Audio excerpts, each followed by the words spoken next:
I'm Dr. Talia, aka the Classroom Doc. Let's talk about salt, but not the same old same. What are some things that maybe we don't think about? Okay, we all know that perhaps too much salt is not a good thing. So firstly, how do we get this information?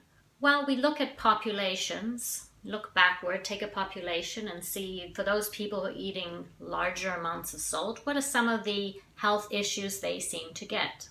We see high blood pressure, heart disease.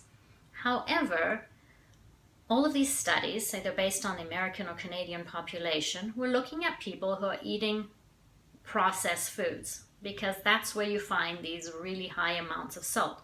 So eating processed foods, it's not just salt in them. There are bad types of processed trans fats and all kinds of chemicals and preservatives. So that's what we're really comparing, is people eating processed food, not just foods high in salt. But secondly, those foods have sodium chloride, which is table salt, which is in itself highly processed, because natural salts, like Celtic sea salt or Himalayan salts, natural salts contain a lot of trace minerals. It's an entirely different thing.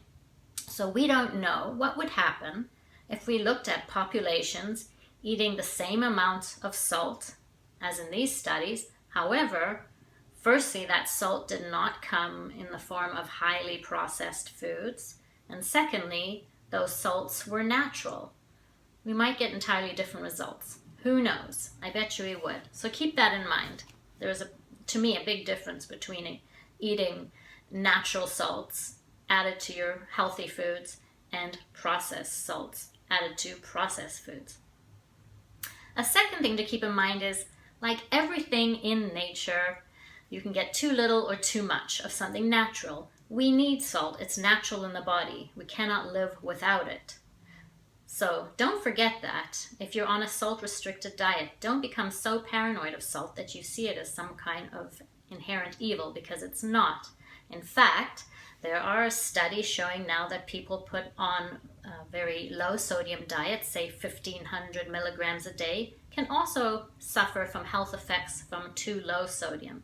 So keep that in mind, discuss this with your own doctor, and just rethink your approach to salt, realizing that we do need it, and perhaps everybody's different. We have to figure out where our body lies. Salt does not cause high blood pressure for everybody. There's a small percentage of the population that are, I would say, more salt sensitive. But if you're eating reasonable amounts of salt, you're not automatically going to be having hypertension. Well, I hope you found that interesting. Tune in again. Bye, and have a great day.